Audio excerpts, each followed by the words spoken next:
Daily insider में आपका स्वागत है। मैं हूं आपके साथ प्राची तिवारी। बरेली में तमाम ऐसे युवा हैं जो सपने देखते हैं, लेकिन सपने देखना अहम नहीं होता। अहम होता है उनको पूरा करना। एक क्लियर माइंडसेट सफल होने के लिए कितना जरूरी होता है, उसकी मिसाल पेश की है जितेंद्र खटवानी ने। 40 लीडर्स अंडर 40 के इस अंक में देखिए जितेंद्र खटवानी की कामयाब कहानी। व्यवसाय तो सभी करते हैं, लेकिन ऐसा व्यवसाय चुनना जो सेवा का भी हिस्सा बन सके, ये जितेंद्र की अलग सोच को दर्शाता है। चिकित्सीय क्षेत्र में शहरवासियों को मजबूती प्रदान करने वाले जितेंद्र का कहना है कि शुरू से ही मेरा विजन क्लियर था कि फैमिली बिजनेस को ज्वाइन करके उसे बदलाव की बयार से जोड़ना है, और एक क्लियर माइंडसेट सफलता के लिए बेहद अहम माना जाता है। डेली इंसाइडर की विशेष सीरीज़ लीडर 40 अंडर 40 में हमारे साथ बातचीत करने के लिए मौजूद हैं जितेंद्र जी। उनसे बात करेंगे। सर, सबसे पहले तो बहुत बहुत स्वागत है आपका डेली इंसाइडर में। Thank you. सबसे पहले तो मैं आपकी पूरी टीम को धन्यवाद देना चाहता हूँ मुझे ये मौका देने के लिए जी। सर, एक चीज़ मैं जानना चाहूँगा कि आपका जो सफ़रनामा है वो कैसे शुरू हुआ और प्रेजेंट स्टेज पे वो कैसा है, आपको क्या लगता है? क्योंकि आपकी कहानी आप ही की ज़ुबानी सुनना लोग पसंद करेंगे।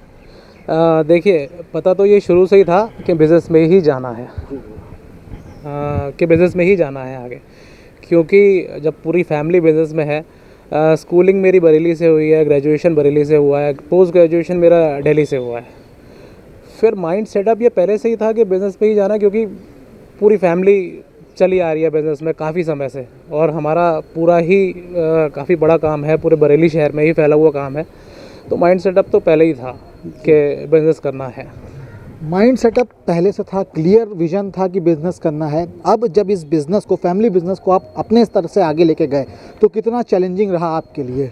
देखिए, चैलेंजिंग तो बहुत था, क्योंकि कुछ भी नहीं पता था मुझे इसके बारे में। मैं तो बिल्कुल ज़ीरो से मैंने स्टार्ट कर रहा था, लेकिन ठीक है, फैमिली सपोर्ट था। फादर बहुत टाइम से इस काम में हैं, बाकी भी और रिलेटिव्स हैं सब इस काम में, तो सपोर्ट सबने करा मुझे कि कैसे क्या समझना है, क्या करना है। दूसरा, मुझे भी थोड़ा शौक़ था नए नए मेडिसिन के बारे में जानने का, और कैसे क्या होता है। कई महंगी मेडिसिन आती हैं, कई डॉक्टरों से मिलता था, बात करता था कि क्या ट्रीटमेंट किस में दिया जाता है, कैसे दिया जाता है। तो वो धीरे धीरे करके मैंने सीखा। ये जो आपकी पूरी जर्नी रही अब तक, उसको आप कैसे देखते हैं? और अगर इस जर्नी की बात की जाए तो कहीं ना कहीं इस जर्नी के पीछे कोई ना कोई एक इंस्पिरेशन होगा, तो वो आपके नज़रिए से आपका इंस्पिरेशन कौन है? देखिए, मेरे इंस्पिरेशन तो प्योरली मेरे फादर हैं। मेरे फादर ने हमेशा सिखाया है कि सक्सेस के लिए कोई शॉर्टकट नहीं है, आपको हार्ड वर्क करना ही करना है। तो मैं अपना गुरु मानता हूँ अपने फादर को। और दूसरा, मैंने उनको देखा भी है स्टार्टिंग से, उन्होंने कैसे ज़ीरो से लेकर स्टार्ट करा बिज़नेस और इतना ऊपर लेके गए। तो मेरे गुरु मेरे फादर ही हैं, मैं उन्हीं को अपना प्रेरणा स्रोत मानता हूँ जी। एक सवाल और है, आजकल के जो युवा हैं कहीं ना कहीं उनकी ये सोच रहती है कि एक नौकरी मिल जाए, एक घर खरीद लें, फिर एक गाड़ी हो और एक फैमिली जो है वो पूरी हो जाती है, उसी से वो उनकी नीड वहीं तक रहती है। तो ऐसे युवाओं को क्या आप सीख देना चाहेंगे, क्योंकि आप खुद एक युवा हैं? देखिए, मैं तो यही कहना चाहूँगा कि जो भी युवा हैं आज के टाइम पे, सिर्फ हार्ड वर्क मत छोड़िए। निरंतर प्रयास करने से ही आपको सफलता मिलेगी। अपनी डेस्टिनी ध्यान रखिए क्या है, उसको छोड़िए मत, उसके पीछे लगे रहिए लगातार। देखिए, फेलियर्स तो आते हैं लाइफ में। देखिए, हमारी भी लाइफ में काफ़ी फेलियर्स आए। शुरू में परेशानी होती थी, बिज़नेस नहीं समझ में आता था, ऐसा लगता था कि हाँ, हम भी कहीं जाके जॉब कर लें, या क्योंकि पोस्ट ग्रेजुएशन तो करा ही था। लेकिन आखिरी में अगर आप आके देखेंगे तो अपना बिज़नेस इज़ द बेस्ट। और मैं तो कहता हूँ हार्ड वर्क, लगे रहिए उसके पीछे। जर्नी की बात अभी आपने बताई, कोई ख़ास अनुभव जो आप शेयर करना चाहें आज के युवा से? अनुभव यही रहा कि मैंने फैमिली बिज़नेस के साथ साथ एक अपना भी बिज़नेस स्टार्ट करा। मैंने एक फार्मा कंपनी स्टार्ट करी, प्रोडक्ट्स की मार्केटिंग वगैरह स्टार्ट करी, उसमें भी अच्छा हो रहा है काम जी। तो ये भी अच्छा रहा मेरे लिए। अभी जिस फील्ड से आप आते हैं, जिस मेडिकल क्षेत्र की आप बात कर रहे हैं, 2 साल पहले इस मेडिकल क्षेत्र में एक कह सकते हैं कि एक वैश्विक महामारी आई, कोरोना की मैं बात कर रहा हूं। तो उस समय कहीं ना कहीं ये जो बिज़नेस था बूम पर उठा होगा, लेकिन कहीं ना कहीं ये भी था कि कोरोना से लगातार जो चीज़ें आप देख रहे थे कि लगातार मौतें हो रही हैं, लोग लगातार पॉजिटिव होते जा रहे हैं, तो उस दौरान आपके दिमाग में क्या आया कि कैसे इस चीज़ को और आगे लेके जाएं? क्योंकि उस वक्त सबसे ज़्यादा ज़रूरत जो थी वो मेडिसिन की थी, हॉस्पिटल्स क्या था।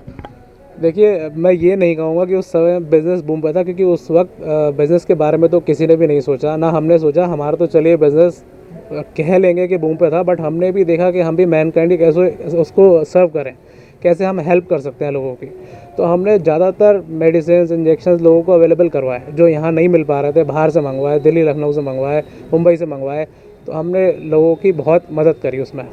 जितेंद्र जी, कितना मुश्किल होता है फैमिली बिजनेस को आगे लेकर जाना, फिर अपने तरीके से उसको डेवलप करना, नए नए इनोवेशंस करना, नई टेक्निक्स को यूज़ करना?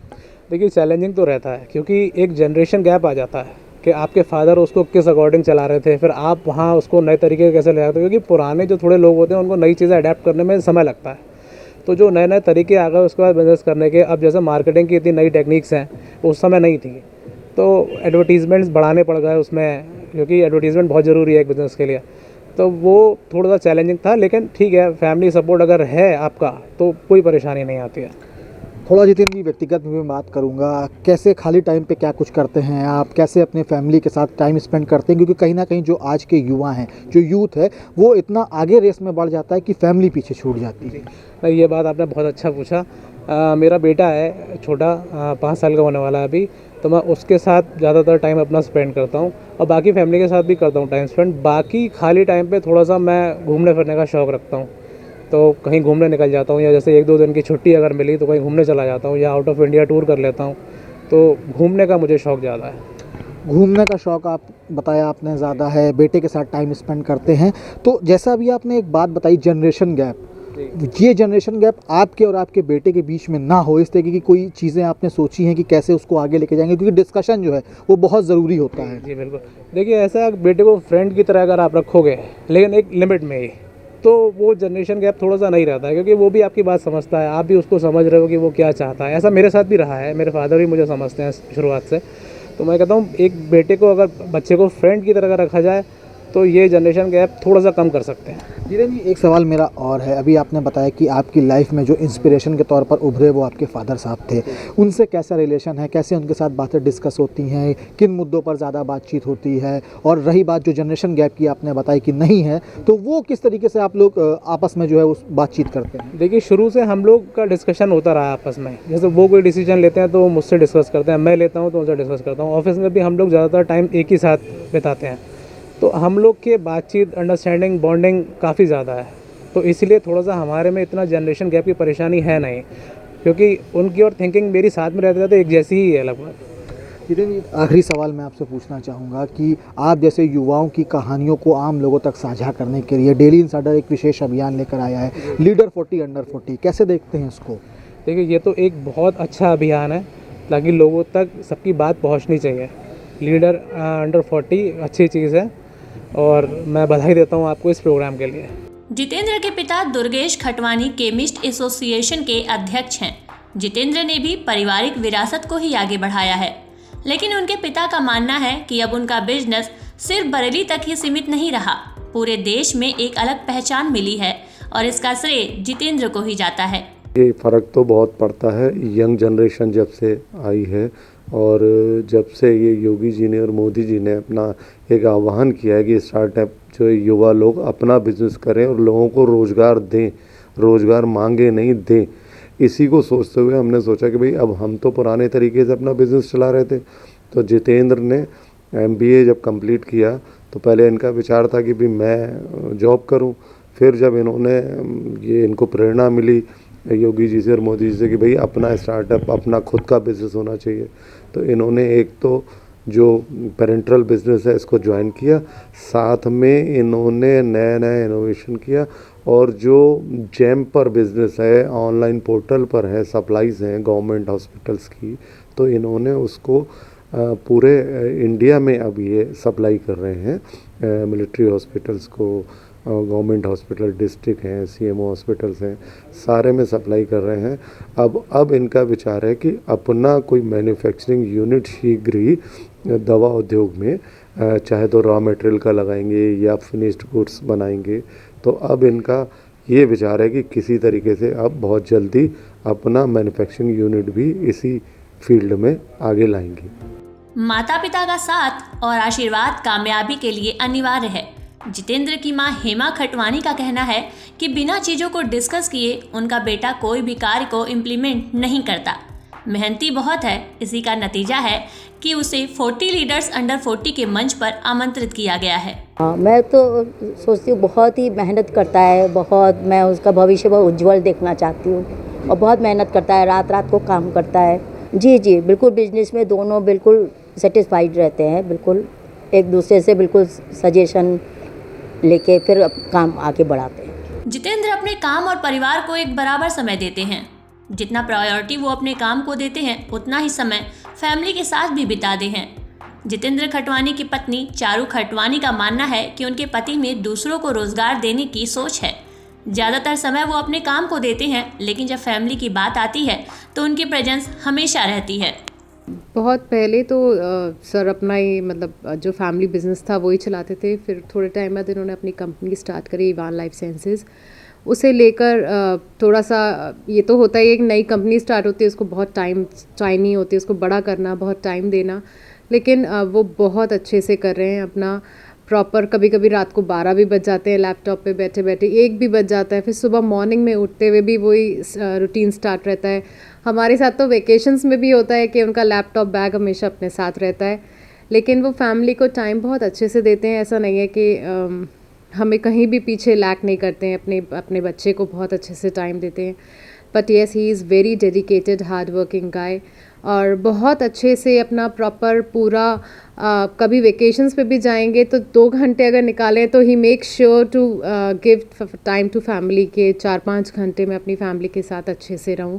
And I am very happy with this person.